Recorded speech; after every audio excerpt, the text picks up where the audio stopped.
I de to første videoer har jeg vist, hvordan man kan kopiere en hel turnering, AGF Cup 2016 for eksempel. I den første video og i den anden video, hvordan man kan kopiere en enkelt række her, hvis man har en række, der er lidt speciel og som ikke lige var med i den første turnering, man kopierede. I den tredje video her, der vil jeg vise, hvordan man kan påsætte kampene i de her rækker ud på nogle spillesteder. Og helt konkret vil jeg kigge på den her U16 pigerække, som vi lige har kopieret fra video 2.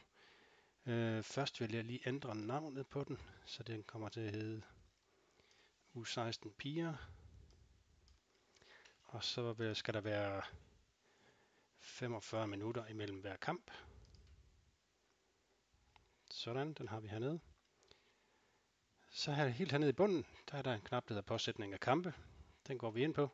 Og inden vi går ind på den, så vil jeg lige nævne, at det er de her to haller, jeg har tænkt mig at bruge til at sætte de her U16 pigekampe på. Så vi kommer til at se et eksempel på det. Så nu trykker jeg på påsætning af kampe, kommer over på en side, hvor man kan i venstre kolonne her kan vælge de forskellige rækker. Der vælger jeg U16 pigekampene. Dem var der 17 af. De kommer så her. Det er pulje 9 og pulje 10. Der er 6 kampe i pulje 9 og 6 kampe i pulje 10. Og i pulje 9 der har vi hold 1, 2, 3 og 4, så det er de 6 kampe, hvor de spiller indbyrdes mod hinanden.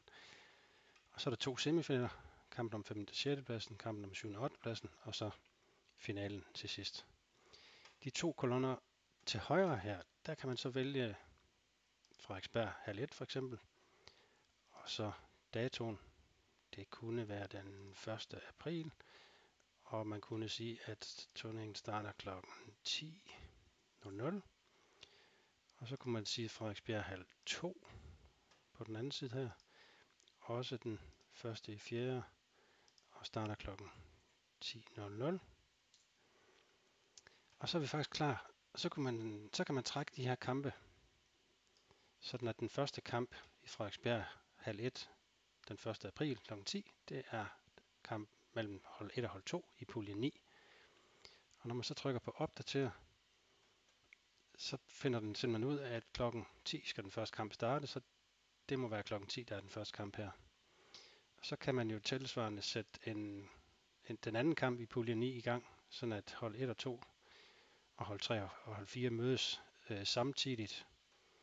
De to hold spiller i halv 1, og de to andre hold spiller i halv 2. Så de er der nu. Så kunne man jo sige, at pulje 10-kampen skal komme lige bagefter, sådan at de spiller på skift, pulje 9 og pulje 10. Og som man kan se, når man trykker opdater, så finder den selv ud af, at der er 45 minutter imellem kampene her, så den første kamp er stadigvæk kl. 10, og den næste kamp bliver så 10.45.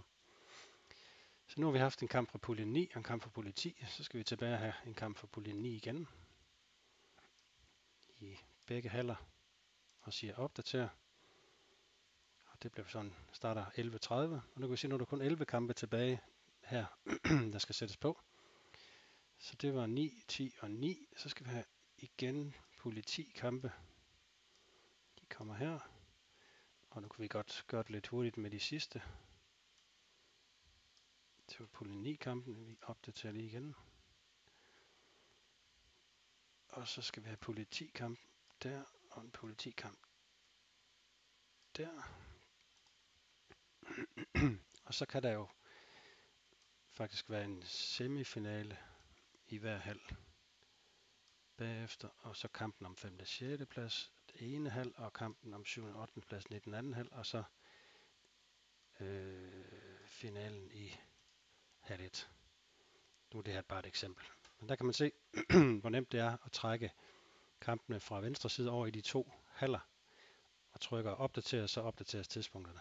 Og her man kan selvfølgelig også trække rundt på de her kampe, hvis man har lyst. Hvis nu man synes, at finalen den skulle spilles over i halv 2 i stedet for, så flytter man den bare derover og siger gem. Og så trykker man på tilbage, og så er vi tilbage her. Så det var et eksempel på, hvordan man kan sætte kampe på forskellige spillesteder, ud fra de rækker, man har kopieret.